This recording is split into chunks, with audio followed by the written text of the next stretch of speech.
దేవతా రక్ష సకల దేవతా రక్ష, గ్రామ దేవతా రక్ష సకల దేవతా రక్ష అనేటువంటి ప్రవచనానికి మీకందరికీ హృదయపూర్వకంగా స్వాగతం పలుకుతున్నాం.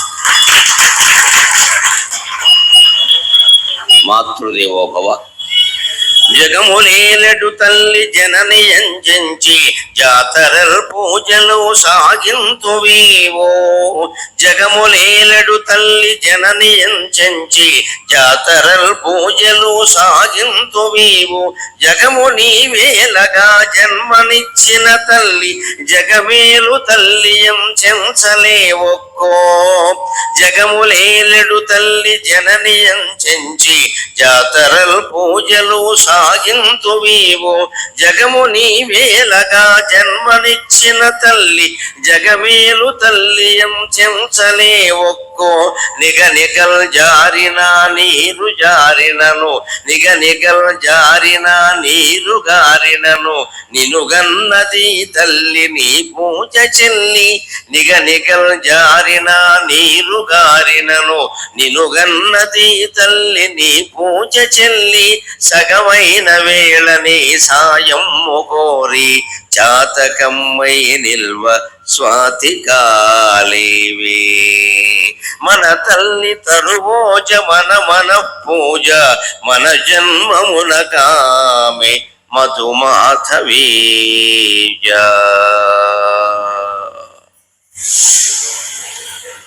జగాలన్నీ పరిపాలించేటువంటి జగన్మాతృ స్వరూపమైన ముత్యాలమ్మ తల్లికి మారెమ్మ తల్లితో సహా వారి సోదరుడైన పోతురాజుతో సహా మనం దాదాపు 25 ఏళ్లుగా ఉత్సవాలు చేస్తున్నాం, పెద్ద ఎత్తున చేస్తున్నాం. అందుకని ఇప్పుడు మనం తెలుసుకోవలసింది, జగత్తులన్నింటినీ పరిపాలించేటువంటి తల్లికి మనం జాతర చేస్తున్నాం కదా, ఆ జగత్తుని మనం పరిపాలించేలా అవకాశం ఇచ్చినటువంటి కన్న తల్లి గురించి మనం ఏం చేశాం, ఇది ఆలోచించాలి. అందరూ ఇది ఆలోచించాలి. జగమునేలెడు తల్లి జనని ఎంచి జాతరల్ పూజలు సాగింతువీవో. జగము నీవేలగా జన్మనిచ్చిన తల్లి జగమేలు తల్లి ఎంచలే ఒక్కో. జగన్మాత జగన్మాత జగన్మాత అనగానే మనం అన్ని కోరికలు తీరుస్తుంది, అన్ని భయాలు పోగొడుతుంది అని ఆవిడికి నమస్కారం చేస్తాం. ఆవిడికి అపూర్వమైన జాతరలన్నీ చేస్తాం. జాతర అనగానే మనం అంతా పరిగెత్తుకొస్తాం, శుభ్రంగా మరమరాలు ఉండరు, వేరుశనగ ఖర్చులు కొనుక్కుని తింటూ కూర్చుంటాం హాయిగా. జాతర బ్రహ్మాండం. దండాలు పెట్టేవాళ్ళు దండాలు పెడతారు, రకరకాల వ్యవహారాలు నడిపించేవాళ్ళు నడిపిస్తారు. అమ్మవారి పేరు మీద అన్నీ నడుస్తాయి. అన్నీ అయిపోయాక ఏం చేసామంటే ఆలోచించుకోలేము. ఆ ఆలోచన ఎలా ఉండాలి అంటే, జగత్తుని పరిపాలించే తల్లికి ఒక తాటాకు గుడిసెలో కూర్చోబెట్టి వాళ్ళ సోదరుడు సహా సోదరి సహా ఇంత చేస్తున్నాం కదా మనం. మన ఇంట్లో కూడా ఒక తల్లి ఉంది. ఆవిడ ఈ జగత్తులో మనం జీవించడానికి, పరిపాలించడానికి, నిర్వహించుకోవడానికి తగిన అవకాశం ఇచ్చింది. అందుకని ఆ తల్లికి ఆ తండ్రికి మనం ఏమైనా చేశామా అని ఆలోచిస్తే ముత్యాలమ్మ తల్లి మిమ్మల్ని అందరినీ ఆయురారోగ్య భోగ భాగ్యాలతో ఉండేలా దీవెన చేస్తుంది. కుటుంబ సంబంధాలు బాగుండకుండా, కుటుంబం పట్ల మన బాధ్యతలు నిర్వర్తించకుండా ఎన్ని యజ్ఞాలు చేసినా, యాగాలు చేసినా, జాతరలు చేసినా, వేదశాస్త్రాలు అన్నీ చదివినా శుద్ధ దండగా అని చెబుతోంది మన సంప్రదాయం మొత్తం అంతా కూడా. శుద్ధ దండగ, మామూలు దండగ కాదు. వ్యాకరణం ప్రకారం శుద్ధ దండగ అనేది తప్పుడు సమాసం అయినా సరే అదే మాట, శుద్ధ దండగ. ఎందుకోసం అంటే భక్తిని మనం అన్వయం చేసుకోవాలి, జీవితంలోకి తీసుకురాగలగాలి. ఒక విగ్రహం రూపంలో ఉన్నటువంటి అమ్మవారికి ఎంత చేస్తున్నాం, ఇంట్లో తల్లి సజీవంగా మన దగ్గర ఉంది, ఆవిడకి ఏం చేశాం? తల్లిని తండ్రిని సరిగ్గా చూడని వాళ్ళు ఎవరికి ముత్యాలమ్మ జాతరలో పాల్గొనే అర్హత లేదు. నాకు నిజం చెప్పడమే అలవాటు. అన్నదమ్ములు కొట్టుకు చచ్చిపోయి, అక్క చెల్లెళ్ళు కొట్టుకు చచ్చిపోయి, తోడుకోడళ్ళు అంతకంటే కొట్టేసుకుని జాతర వచ్చేసరికి మాత్రం ఎగిరితే కుదరదు. ఇక్కడ కులభేదం లేకుండా, ఒక్కో చోట మత భేదం కూడా ఉండదు. ఇతర మతాల వాళ్ళు కూడా మన జాతరలో పాల్గొంటూ ఉంటారు. మత భేదం లేకుండా, ప్రాంత భేదం లేకుండా పాల్గొంటారు కదా. జాతర అనేసరికి ముత్యాలపల్లికి చెందిన వాళ్ళు ఎక్కడో అమెరికాలో ఉన్నా సరే వచ్చేస్తారు కదా, మా ఊరు జాతర మా ఊరు జాతర అని. మా ఊరు జాతర మా ఊరు జాతర అని దూర ప్రాంతాలు కాదు, దూర దేశాల నుంచి కూడా వచ్చేస్తారు కదా. మరి ఆ జాతర ప్రయోజనం ఏమిటి? ఏ భేదము లేకుండా ఇక్కడ ఇంతమంది ఉండగలిగాం కదండి. ఓ పెద్ద మనిషి ఎవరో వస్తారు మాట్లాడతారు అనగానే ఇంతమంది భక్తితో లేచి నాకు స్వాగతం చెప్పారే. ఈ ఐకమత్యం గ్రామంలో ఇతర విషయాల్లో ఏమవుతుంది, ఎందుకు ఉండదు? ప్రతి గ్రామంలోనూ పోలీస్ స్టేషన్లు ఎందుకు పెరుగుతున్నాయి? న్యాయస్థానాల్లో కేసులు ఎందుకు పెరుగుతున్నాయి? వ్యాజ్యాలు ఎందుకు పెరుగుతున్నాయి? పల్లెటూళ్ళలో కూడా రకరకాల రాజకీయ కక్షలు ఎందుకు రగులుకుంటున్నాయి? వాటికి సమాధానమే ఇవాళ ప్రవచనం, గ్రామ దేవత రక్ష సకల దేవత రక్ష అనేది. ఇవాళ మన సమస్యలన్నిటికీ సమాధానం లభిస్తుంది, శ్రద్ధగా వినండి. నిగల్ జారిన నీరుగారినను నినుగన్నది తల్లిని పూజ చెల్లి. ఒక తల్లి పిల్లాన్ని కనాలి అంటే, ఒక శిశువుని కనాలి అంటే ఎంత నలిగిపోతుందో తెలుసా? 9 నెలల పాటు. ఇప్పుడు ఇంకా సిజేరియన్ ఆపరేషన్లు వచ్చాక కాస్త తేలిగ్గా తీసి బయట పారేస్తున్నారు. పూర్వం అలా కాదండి. వారం 20 రోజులు నొప్పులు పడిన ఆడవాళ్ళు ఉన్నారు. నొప్పులు రాకపోతే భయంకరమైన పద్ధతిలో మంత్రాలు చదివి, మంత్రాలనే తప్పుగా చదివి డామ్ డోమ్ ఢీమ్ అని చెప్పి వాటితో భయపెట్టి నొప్పులు వచ్చేలా చేశారు. ఒక రహస్యం ఏమిటంటే, ఆసుపత్రుల్లో పురుడు పోసేవాడిని ఏమంటారండి? మంత్రసాని అంటారు. నర్సు అనేది ఈ మధ్యన వచ్చింది, ఇంగ్లీష్ వాళ్ళు వచ్చాక. తెలుగు వాళ్ళు పెట్టిన పేరు మంత్రసాని. ఆసుపత్రుల్లో నర్సులు ఎవరైనా మంత్రాలు చదువుతారా? మంత్రసాని ఏమిటి? భాష అర్థమైతే భగవంతుడు అర్థం అవుతాడు. మంత్రసాని మాట ఎందుకు వచ్చింది? ఆవిడ మంత్రాలు ఏం చదవతే నర్సులు మంత్రాలు చదువుతారా? లేదే.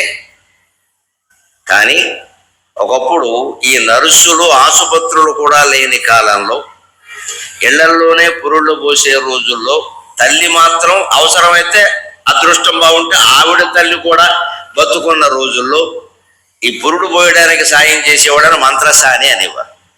ఎందుకంటే సాని అంటే స్త్రీ, అంతకంటే వేరే అర్థమే మనం చెప్పు. సాని అంటే మామూలుగా స్త్రీ. దొరసాని అంటే దొరగారి భార్య. అలాగే మంత్రసాని అంటే మంత్రాలు చదివే స్త్రీ. అప్పుడు మంత్రాలు ఎందుకు చదువుతుంది? ఎందుకోసం అంటే, ఈ నొప్పులు రాక చాలా ఇబ్బంది పడుతూ ఉంటే చెవుల్లో విపరీతమైన శబ్దాలు వినిపించేవారు. ఆ విపరీతమైన శబ్దాలు, ఆ తప్పులు, ఆ ఒత్తులు లేని వాటికి ఒత్తులు పెట్టడం, ఒత్తులు ఉన్న వాటికి పీకేయడం, ఈ భయంకరమైన మంత్రాలన్నీ వినలేక ఓ అని ఆందోళన చెందేది. ఈ ఆందోళనకి ప్రసవం అయ్యేది. అది ఉపాయం. అలా తప్పుడు మంత్రాలు చదివేటువంటి స్త్రీని మంత్రసాని అంటారు. అందుకని మంత్రసాని. క్షియోరావృణీమకే గాతుం యజ్ఞాయ గాతుం యజ్ఞపతయే దైవీ స్వస్తిరస్తునక స్వస్తిర్మానుషేప్యక ఊర్ధ్వం జగాతు భేషజం. ఇది మంత్రం. దాన్ని వాళ్ళు ఎలా చదివారంటే సగం వింటారు, సగం వినరు కదా. మంత్రస్థానంలో బ్రాహ్మణులు కాదు, వేరే వాళ్ళు ఉంటారు. సాధారణంగా వారు వేరే వృత్తుల్లో ఉంటారు, వారికి మంత్రాలతో నిమిత్తమేం లేదు. కానీ పెద్దవాళ్ళు చదువుతుంటే వింటూ ఉంటారు. సగం వింటారు, సగం వినరు. అందుకని వాళ్ళు ఏం చేసేవారంటే, ఈ ప్రసవించే స్త్రీ చెవి దగ్గరకు వచ్చి స్వస్తిర్మానుషేప్యక అని చదివేసేవాడు. చచ్చేది ఇది వినలేక. దెబ్బకి ప్రసవం వచ్చేది, దెబ్బ కడుపులో కదలకి వచ్చేది. ఇన్ని ఉపాయాలు చేసి పిల్లల్ని రక్షించుకున్నారండి ఆ పూర్వకాలం. తల్లులందరికీ నమస్కారం, తల్లులందరికీ నమస్కారం, వారి తల్లులకు కూడా నమస్కారం. ఇన్ని ఉపాయాలు చేసి రక్షించుకున్నారు. ఆసుపత్రులు లేవు, వైద్య సౌకర్యాలు లేవు. ప్రసవం వస్తే పూర్వం నా వయస్సు ఉన్న వాళ్ళందరికీ, ఆడ మగ అందరికీ తెలుసు, 60 ఏళ్ళు దాటిన వాళ్ళకి తల్లా పిల్ల తెలుసుకోవలసిందే. తల్లా పిల్ల, పిల్ల బతకాలంటే తల్లి చచ్చిపోతుంది. తల్లి బతకాలని మీరు నిర్ణయించుకుంటే పిల్ల చచ్చిపోతుంది. అంత తీవ్ర పరిస్థితులు ఉండేవి ఆ రోజుల్లో. గ్రామం మొత్తాన్ని చల్లగా కాపాడినటువంటి తల్లి ముత్యాలమ్మ తల్లి, మారెమ్మ తల్లి. ప్రజల భయాన్ని పోగొట్టి ఈ గ్రామం కోసమే నేనున్నాను. ముత్యాలమ్మ తల్లి అంటే ఎంత ముత్యాలపల్లికే వివరణ కాదు, ముత్యాలపల్లికి ప్రత్యేకం. ఈవిడ అనుగ్రహం కలగాలంటే ప్రధానమంత్రి అయినా సరే ముత్యాలపల్లి రావాల్సిందే. మళ్ళీ కుదరదు. ఢిల్లీ నుంచి నమస్కారం చేస్తూ కుదరదు, ఇక్కడ రావాల్సిందే, ఇక్కడ మొక్కు తీర్చుకోవాల్సిందే. గ్రామ దేవత ప్రత్యేకతే అది. మనకు ఒక్కోసారి అనుమానం వస్తుంది. మాబోటి వాళ్ళు ఉపన్యాసాలు ఇస్తూ ఉంటే ఏదో వీళ్ళు లలిత అమ్మవారు అంటారు, లక్ష్మీదేవి అంటారు, సరస్వతీదేవి అంటారు, మరి గ్రామ దేవతల్లో ముత్యాలమ్మ అంటారు, మారెమ్మ అంటారు, మా ఊళ్ళమ్మ అంటారు, రకరకాల సత్యమ్మ తల్లి అంటారు. ఆ దేవతలకి ఈ దేవతలకి భేదం ఏమిటి? వీళ్ళు ప్రధానమా వాళ్ళు ప్రధానమా అన్నదానికి సరైనటువంటి సమాధానం ఏమిటి అంటే, తండ్రి మనకి మాత్రమే తండ్రి, లోకానికి అంతటికీ తండ్రి కాదు. మన తండ్రి మనకి మాత్రమే తండ్రి, మన తల్లి మనకి మాత్రమే తల్లి, లోకానికి అంతటికీ తల్లి కాదు. భగవంతుడు సర్వాంతర్యామిగా అంతటా ఉంటూ మానవులకి నమ్మకం కలిగించడం కోసం, ధైర్యం కలిగించడం కోసం నీకు దగ్గరలోనే ఉన్నాన్రా అని చెప్పడానికి ఆదిశక్తి రమేయాత్మ పరమా భావనాకృతికి అనేక కోటి బ్రహ్మాండ జనని దివ్య విగ్రహ అయినటువంటి లలితా పరాభట్టారిక ఈ గ్రామంలో ముత్యాలమ్మ దేవతగా ఆవిర్భవించింది. అందులో సందేహం ఏమీ లేదు. లలితాదేవి ఇక్కడ ఉంది. అక్కడ మీరు ఏదో జ్యోతి రూపంలో చూస్తున్నాం, గరగ రూపంలో చూస్తున్నాం అనుకోకూడదు. లలితాదేవి యొక్క రూపమే అది అనుకుని నమస్కరించి ఈ గ్రామంలో ఎందుకు ఆవిర్భవించడం అంటే, ఈ గ్రామ ప్రజలకు ఒక విశ్వాసం కలగడానికి. దేవుడు ఎక్కడో ఉంటే మనకి విశ్వాసం ఎలా ఉంటుందండి? మన దగ్గరే ఉన్నాడంటే విశ్వాసంగా ఉంటుంది, అంతే కదా. వెంకటేశ్వరం కూడా ఎక్కడైనా కడితే ఏం చేస్తారు? తిరుపతి నుంచి విగ్రహాలు తెచ్చామంటారు, తెస్తారు. మామూలుగా విగ్రహాలు తయారు చేయకూడదా? కానీ తిరుపతి నుంచి విగ్రహాలు తెస్తే తిరుపతి దేవుడు చాలా ఎక్కువ గొప్పవాడు, అక్కడి నుంచే విగ్రహాలు తెచ్చారు కాబట్టి ఈయన కూడా ఆయన తర్వాత అంతవాడే, ఆయన అంత కాకపోయినా ఆయన తర్వాత అంతవాడే అన్నారు కదా. శివుడు శివాలయం కట్టారనుకోండి, కాశీ నుంచి తెచ్చాం శివాలయం అంటారు. తిరుపతి నుంచి శివలింగం తెచ్చాం అంటారు కదా, కాశీ నుంచి తెచ్చాం అంటారు. అంటే కాశీ దేవుడు సర్వాంతర్యామి, ఆయన మన గ్రామంలో ఉండాలంటే అక్కడి నుంచి లింగం తేవాలి. అలాగే అనంతకోటి బ్రహ్మాండాలు నిండినటువంటి లలితా పరాభట్టారిక కేవలం ఈ గ్రామ ప్రజల కోసం ఇక్కడ ముత్యాలమ్మ రూపంలో ఆవిర్భవించింది. ఈ గ్రామంతోనే ఆవిడికి సంబంధం. అంటే ఈ గ్రామంలో ఎవరికి ఏం జరిగినా ఆవిడదే పూచి. అందులో ఆవిర్భవించడంలో విశేషం ఇంకా అక్కడతో సరిపోక ప్రతి ఇంట్లోనూ తల్లిగా తండ్రిగా ఆవిర్భవించింది. అమ్మవారు తల్లిగా, పరమేశ్వరుడు తండ్రిగా ఆవిర్భవించింది.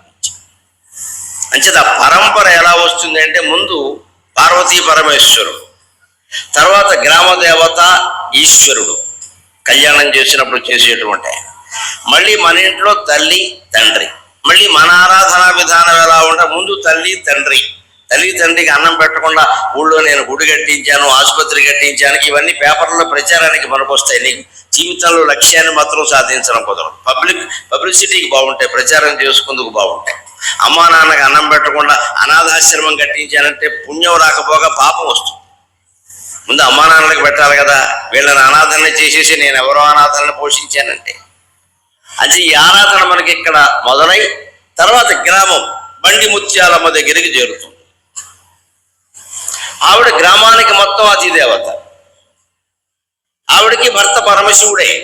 లలితా పరాభట్టారికి ఎవరు భర్తో ఈవిడికి భర్త. మీరు ముత్యాలమ్మ కళ్యాణం చేస్తే ఈశ్వరుణ్ణే పక్కన కూర్చోబెట్టి చెయ్యాలి. పోతురాజు గారు అన్నగారు కదా, ఆయన చేత గడ్డం కింద బెల్లముక్క పెట్టించాలి, బావమరుది కింద లెక్క. ఎందుకంటే పుట్టింటి వారి యొక్క ప్రాధాన్యం, స్త్రీ జీవితంలో పుట్టింటి వారి యొక్క ప్రాధాన్యానికి ప్రతీక మనం అక్కడ పెట్టిన పోతురాజు. ఎంత పెళ్ళవని పిల్లల్ని కానీ ఏమోవని ఒక అన్నగారు ఏడాదికి ఒక్కసారైనా వచ్చి ఆవిడ ఇంట్లో భోజనం చేయాలి. దాన్నే భగినీ హస్త భోజనం అంటారు. కార్తీక మాసంలో మనం దీపావళి వెళ్ళగానే వచ్చిన విధి ఉంటుంది. ఆ విధి నాడు తప్పనిసరిగా అక్క లేదా చెల్లె ఇంటికి వెళ్ళి అక్కడ భోజనం చేసి రావాలి. భోజనం చేసి వచ్చేయకూడదు. హోటల్లోకి వెళ్ళి భోజనం చేసి వస్తే ఊరికే వస్తామా, బిల్లు ఇస్తాంగా. మరి చెల్లెల ఇంటికి వెళ్ళినా సరే బిల్లు కాదు ఇవ్వాల్సింది. ఆవిడ కష్ట సుఖాలన్నీ విచారణ చేసి ఆవిడ చేతిలో ఈ రోజు లెక్కల్లో చెప్పాలంటే కనీసం 2-3 వేలు చేతిలో పెట్టి, అమ్మా మేము ఉన్నాం, పుట్టింటి వాళ్ళని నిన్ను మర్చిపోలేదు, నీకు ఏ కష్టం వచ్చినా మేము ఉన్నాం అని చెప్పాలి. అంత గొప్పగా ఎన్నేళ్ళైనా తోబుట్టువుల్ని గౌరవించమని చెప్పిన ఏకైక సంస్కృతి హిందూ సంస్కృతి, ఏకైక ధర్మం హిందూ ధర్మం. అందుకోసమే ప్రత్యేకంగా అక్కడ పోతురాజు ఉంటాడు ఖచ్చితంగా. నేను మా సోదరుని నేను వదలలేదు, మీ సోదరీమణుల్ని మీరు కూడా వదలకండి. అక్క చెల్లెళ్లతో సహా ఉంటుంది ఆవిడ, పరమేశ్వరుని యొక్క భార్య. అటువంటి తల్లి అనుగ్రహం మనకు కలగాలి అంటే ముందు ఇంట్లో ఉన్నటువంటి దేవతా స్వరూపులైన తల్లిదండ్రుల్ని జాగ్రత్తగా చూసుకోవాలి, కుటుంబ బంధాలన్నీ జాగ్రత్తగా చూసుకోవాలి. ఆ పైన నాకు కార్యకర్తలు ఫోన్ చేసి సంప్రదించి ముత్యాలమ్మ తల్లి జాతర అనగానే నాకు ఒక ఆత్మీయ బంధం ఏర్పడింది. ఎందుకంటే మా ఊరు తాడేపల్లిగూడెం దగ్గర బోడపాడ అగ్రహారం, మా ఊరు దేవత కూడా ముత్యాలమ్మ అమ్మవారి. అక్కడ చిన్న గుడి కట్టి మేము ఏటా పాల్గొన మాసంలోనో ఎక్కడో ఆ జాతర చేస్తూ ఉంటాం ఖచ్చితంగా. ఆవిడకి ఒక పుట్టిల్లు ఉంది మా ఊళ్ళో, ఒక అత్తారిల్లు కూడా ఉంది. ఖచ్చితంగా ఆ జాతర పుట్టింటి దగ్గర మొదలవుతుంది. అత్తారు చీమలకొండ వారు అంటారు అగ్రహారికులు. ఇప్పుడు వాళ్ళు ఊళ్ళో లేకపోయినా సరే వాళ్ళు ఈ దూరం ఎక్కడుండేవారో అక్కడికి తీసుకెళ్ళి ఈ గరగలన్నీ అక్కడ పెట్టి ఓ పావు గంట సేపు అక్కడ నాట్యం అది చేసి అక్కడి నుంచే తీసుకొస్తారు. గ్రామదేవత జాతరకి ఎప్పుడు సంప్రదాయాలు ఉంటాయి, ఆ సంప్రదాయాలను ఎప్పుడు మానకూడదు. అందుకని మా బోడపాటులో పుట్టిన నేను ముత్యాలమ్మ అమ్మవారి జాతరకి మా చిన్నతనంలో ఎన్నో సార్లు పాల్గొన్నాం ఆనందంగా. ఇప్పుడు మళ్ళీ ముత్యాలమ్మ అనగానే ఇవిడేదో మా ఊరు దేవతే నన్ను ఆదేశిస్తోంది అనుకుని నేను వెంటనే వస్తున్నాను, పర్వాలేదండి. అయితే నాకు కొంచెం ప్రణాళిక ఎలా ఉంటుందంటే 31వ తారీఖు విజయవాడ వెళ్ళాను, 1వ తారీఖు వచ్చాను, మళ్ళీ 2వ తారీఖు కర్నూలు వెళ్ళాను, 3వ తారీఖు వచ్చాను, 4 రాత్రి ఇప్పుడు బయలుదేరి ఇక్కడికి వచ్చాను, 5వ తారీఖు రేపు పొద్దున ఇంటికి వెళ్ళాలి, మళ్ళీ ఎల్లుండి ఎక్కడో హైదరాబాద్లో మై హోమ్ పూజ అని పెద్ద అపార్ట్మెంట్ ఉంది, అందులో మాట్లాడాలి.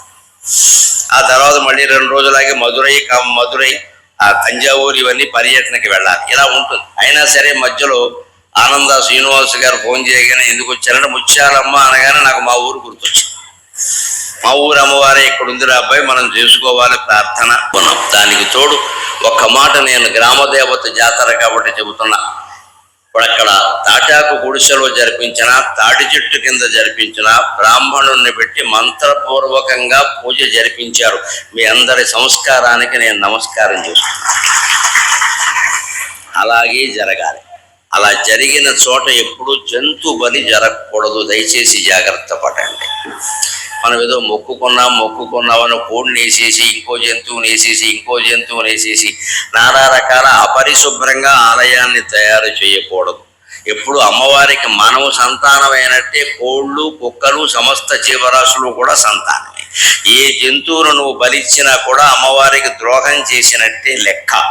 ఆ బలి ఇచ్చే ముందు నేను కోడిని మొక్కుకున్నా అని వేసేవాళ్ళు ఒక్కసారి ఆలోచన చేయండి. కోడికి జ్వరం వచ్చింది అనుకోండి, మన కొడుకు జ్వరం వచ్చింది, కోడిని వేస్తానని మొక్కుకున్నాం, కొడుకు జ్వరం తగ్గింది, కోడిని వేసాం. కానీ కోడికి జ్వరం వచ్చింది అనుకోండి, మన కొడుకుని వేస్తానని మొక్కుకుని వేసేస్తే మనం ఊరుకుంటామా? కోడికి హక్కు లేదు కాబట్టి, కోడికి మనస్సు లేదు కాబట్టి, కోళ్ళ హక్కుల సంఘాలు లేవు, మానవ హక్కుల సంఘాలే ఉన్నాయి కాబట్టి మన పెత్తనాలు నడుస్తున్నాయి ఇక్కడ. కానీ సంప్రదాయం ప్రకారం ఎక్కడ జంతు బలి అనేది దేవతల యజ్ఞాల్లో కానీ గ్రామ దేవతల జాతరలో కానీ ఉండడానికి వీల్లేదు. పైగా భాగవతంలో చాలా స్పష్టంగా చెప్పిన మాట ఏమిటంటే, మనం ఎన్ని జంతువులను అమ్మవారి పేరు మీద బలిచ్చామో అవన్నీ పైన స్వర్గానికి వెళ్ళి మన కోసం చూస్తూ ఉంటాయి. వీడు ఎప్పుడు పైకి వస్తాడా వేసేద్దామా అని చూస్తూ ఉంటాయి. మన వేసేసాడు కదా, అక్కడ వీడిని వేసేయాలి కదా అని శుభ్రంగా పైన కత్తి పట్టుకుని కోడి ఏది నువ్వు మేక ఏం వెయ్యి, గొర్రె దుప్పి ఏం వెయ్యి, అవన్నీ కత్తి పట్టుకుని శుభ్రంగా రా పైకి రా, నీకోసమే ఇదిగో బాగా నూరి అట్టి పెట్టేద్దా, మమ్మల్ని వేసావు కదా నిన్నేస్తాం. అంచేత జీవహింస మానేసుకుంటేనే అమ్మవారి యొక్క దయ లభిస్తుంది. నాకేం మొహమాటం లేదు చెప్పడానికి. ఎవరో మెచ్చుకోవడం, నొచ్చుకోవడం ఈ 2 విషయాలు ఎప్పుడూ నేను పట్టించుకోను. ఏది సత్యమో అది చెప్పడమే లెక్క. నరహింసే చేసిన మనిషిని చంపక్కల్లా, మాటలతోనే చంపేస్తారు కొంతమంది మహానుభావులు. నమస్కారం. మనిషి మాటలు బాధ పెట్టేట్టుగా కత్తివేటు కూడా బాధ పెట్టదండి. పైగా ఈ మాటలకు ఆడామగా భేదం లేదండి, వేపుకు తినేస్తారండి ఇంట్లో. ఇక్కడ ఇవాళ పత్రికల్లో మీరు చూసుకుంటారు, అత్తగారు ఆడపడుచు అనే మాటలు భరించలేక ఒక ఇల్లాలు పిల్లాడతో సహా చచ్చిపోయింది. పిల్లాడతో సహా అంత బాధపడి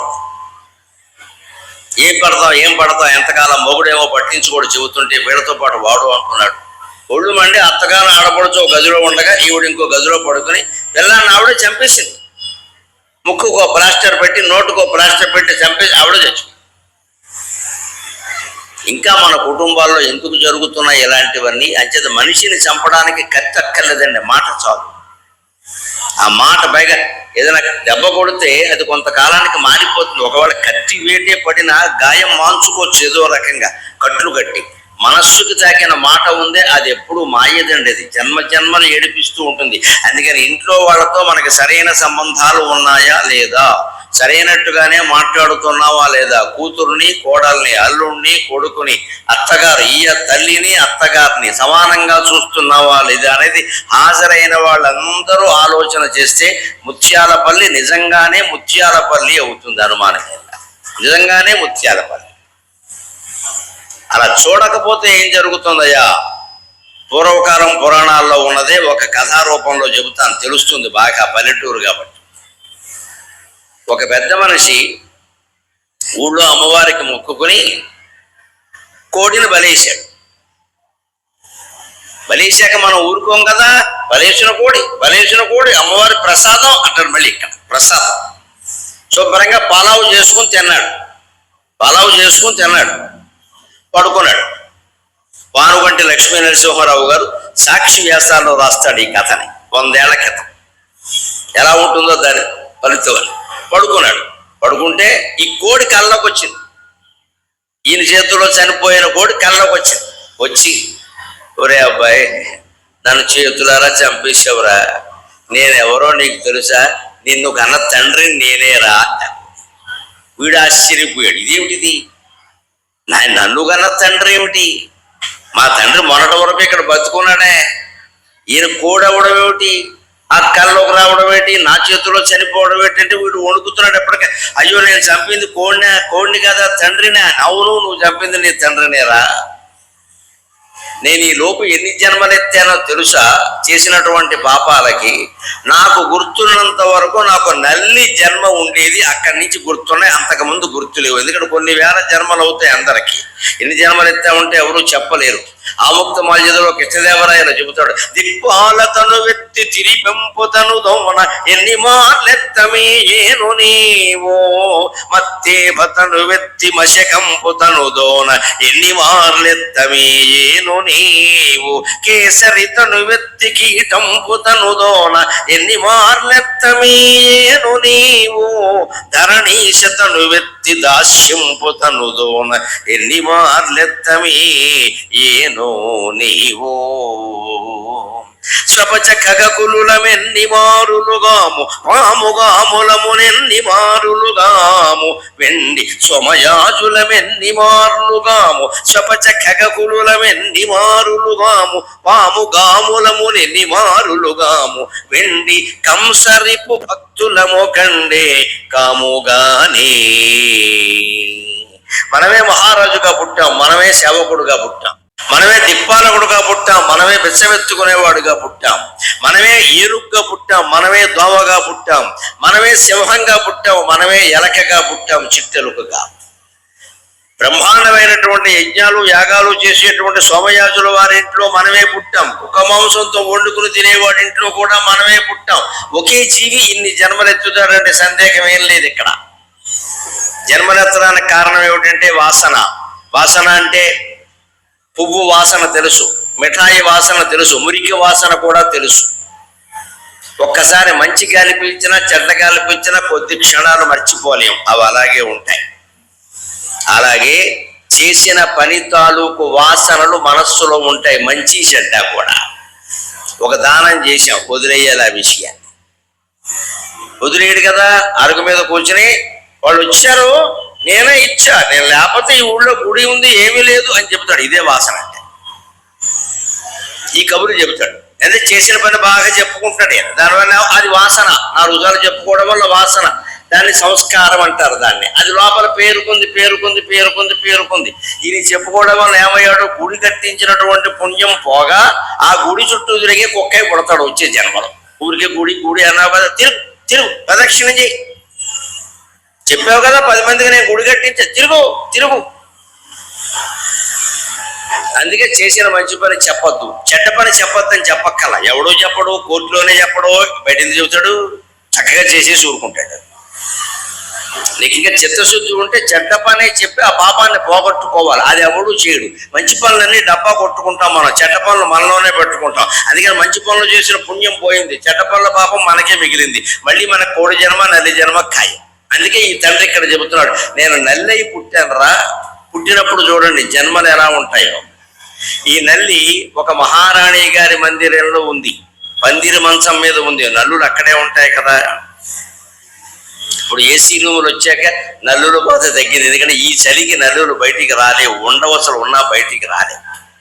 కానీ పూర్వం నల్లులు ఎంత బాధపడ్డారో తెలుసు. వెనకటికి ఒక పద్యం ఉంది, శ్రీ మహావిష్ణువు క్షీరసాగరంలో ఎందుకు పడుకుంటాడు ఆదిశేషుడి మీద, శివుడేమో వెండికొండ మీద ఎందుకు పడుకుంటాడు అంటే, శివుడు అద్రిని శయనించుట అవిరళముగ శేషునిపై పవళించుట, శివుడు అద్రిని శయనించుట రవిచంద్రులు మింటనుంట, రాజీవక్షుండు అవిరళముగ శేషునిపై పవళించుట, నల్లి బాధ పడలేక సుమీ అన్నారు. శివుడు కొండ మీద ఎందుకు పట్టుకుంటాడంటే నల్లుల బాధ పడలేకట. వెండికొండ అయితే నల్లులు ఉండవు కదా అని. విష్ణుమూర్తి ఆదిశేషుని మీద ఎందుకు పడుకుంటాడంటే పావు శరీరం మీద అయితే నల్లులు ఉండవు కదా అని పడుకుంటాట. సూర్యుడు చంద్రుడు ఆకాశంలో ఎందుకున్నారు అంటే కింద ఎక్కడైనా ఉంటే నల్లులు కొడతాయి కదా అని ఆకాశంలో ఉన్నారట. ఒక కొత్తలుడు ఎవరికో సంక్రాంతి పండుగకి ముత్యాలపల్లికి వచ్చినప్పుడు బాగా నల్లులు కుట్టేస్తే చెప్పిన పద్యం ఇది. పద్యాలు ఇలాగే ఉంటాయి, నన్ను కుట్టి చంపేస్తున్నాయి ఇవి, ఇందుకే నల్లులు కుట్టి. దేవుడు కూడా అందుకే ఒకడు వైకుంఠంలో ఒకడు కైలాసంలో ఎందుకున్నారంటే నల్లి బాధ పడలేక జూమి అన్నారు. అలాగే ఈ రాణి మహారాణి మందిరంలో చేరింది, పందిరి మంచం మీద చేరింది. ఆవిడ తరగడా కింద ఉంది. నెమ్మదిగా ఎందుకుంటుంది తరగడా కింద? తరగడాల వల్ల నల్లికి ఏమో రాదు. నల్లి మన రక్తాన్ని పీలుస్తుంది. పైగా చిత్రం ఏంటంటే నల్లి ఎక్కడ పుడుతుందో తెలుసా? మన చెమటలోంచి పుడుతుంది. స్వేదజం అంటారు దాన్ని. మన చెమటలోంచే పుడుతుంది. మనకి చెమట ఎక్కువ కారింది అంటే ఆ తలగడాకి దుప్పటికి చెమట అద్దుకుంది అంటే ఆ చెమటలోంచి జీవి పుడుతుంది, అది నల్లి. అందులో మళ్ళీ ఆడనల్లులు మగ నల్లులు పుడతాయి. అవి కూడా మళ్ళీ శోభనం చేసుకుని పోడు నల్లులు పుట్టుతాయి. మనకున్న శోభనం వాళ్ళకుండదైతే వాటి శోభనం వాడుకుంటుంది. ఎంత చెట్టుకి అంత గాలని లెక్కంది. అక్కడి నుంచి మళ్ళీ పుడతాయి. కొన్ని వేల నల్లుడై మంచమంతా వ్యాపిస్తాయి, అంతే కదా. అలా నల్లి ఉంది. దాని ఉద్దేశం ఏంటంటే మహారాణి గారు పడుకున్నాక బొగ్గ మీద పుట్టి, ఎందుకంటే మహారాణి గారు కదా చాలా అందంగా ఉంది, బొగ్గలు కూడా చాలా లేతగా ఉన్నాయి, చక్కగా లోపల ఉన్న రక్తం బయటికి కనిపిస్తుంది, అంత లేతగా ఉన్నాయి. అందుకే ఈ బొగ్గ కొడితే నాకు శుభ్రంగా నాకు సరిపడే ఈ పూటకి తిండి ఒక 100 గ్రాములు ఒక లీటర్ నెత్తుడు దొరికి వస్తుంది, నా కడుపు నడుతుంది అని మహారాణిని పుట్టడం కోసం కూర్చుంది. అది ఈ లోపు అంతఃపురంలో దొంగలు పడ్డారు. దొంగలు పడిన విషయం నల్లికేం తెలుసు? మామూలుగా ఇది పైకొచ్చి నలి మహారాణిని పుట్టింది. పుట్టగానే ఇలా అనుకుంటూ మహారాణి లేచింది, కేకలేసింది. ఈ కేకలు గదిరిపోయి దొంగలు పారిపోయారు. వీళ్ళు ఈవిడ దగ్గరకు వచ్చి ఈవిడిని చంపేసి నగలు పట్టుకెడదావా, చంపకుండా ఎత్తుకెళ్ళిపోయి ఎక్కడికైనా పట్టుకెళ్ళి నగలు ఒల్చుకుందావా, లేకపోతే నిద్ర మందులో మత్తు మంది ఏదైనా ఇచ్చేసి నగలు ఒల్చుకుందావా అని ఆలోచించేలోగా నల్లి పుట్టింది.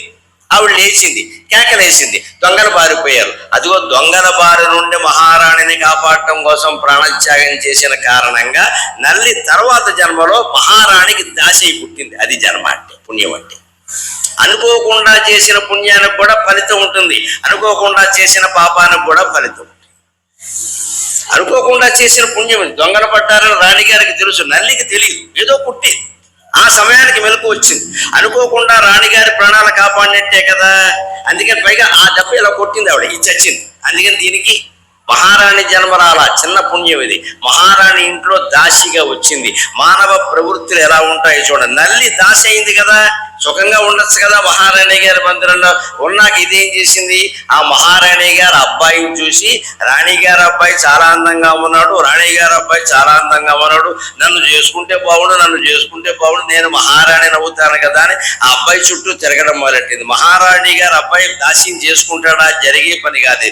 కానీ మనోరధానం అగతిర్ నవిద్యతే. కోరరాని కోరికలు ఏముంటాయండి?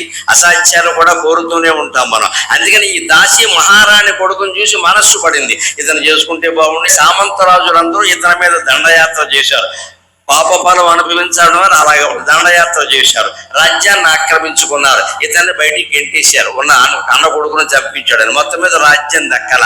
భార్యతో సహా అడవులకు వెళ్ళాడు. అక్కడ కృంగి కృషించి ఉండి ఓ చెట్టు కింద పడుకుని ఉండగా పాము గరిచింది.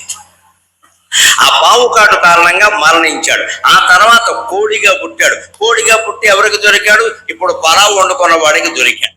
జాతరలో కోడిని బలేసేసి పలావు వండుకున్నాడు. అందుకని కళ్ళలో కనిపించి ఏమన్నాడంటే లెక్క, ఒరే అబ్బాయి, నల్లిగా పుట్టి, తర్వాత దాసిగా పుట్టి, తర్వాత మహారాణిగా పుట్టి, తర్వాత రాజపుత్రుడిగా పుట్టి, తర్వాత మళ్ళీ కోడిగా పుట్టింది నేనేరా. ఇదంతా తర్వాత కోడి రాజపుత్రుడిగా పుట్టి ఎందుకు చేశానంటే నీ కోసమే చేశా. అంచేత నువ్వే నా కొడుకురా, అప్పుడు నా కొడుకు ఉన్నావు కదా, నువ్వు మళ్ళీ నా కొడుకుగా పుట్టావు, నీ చేతిలోనే నేను చచ్చిపోయాను రా అని చెప్పాడు. లెక్క ఇది అర్థం చేసుకుంటే ఎన్ని జన్మల పరంపరలో ఎన్ని మాయలో పడతామో అర్థం అవుతుంది. అందుకని అమ్మవారిని ఎప్పుడు సాత్వికంగా ప్రార్థించాలి. ఓ బెల్లం మొక్క ఏదో మిఠాయిండో నైవేద్యం పెట్టాలి, కూరగాయలో పళ్ళు నైవేద్యం పెట్టాలి. కానీ కోళ్ళు మేకలు కోసేసి ముత్యాలమ్మ అమ్మవారి యొక్క ప్రతిష్ట పాడు చేయవద్దు అని అందరు భక్తులకి విజ్ఞప్తి.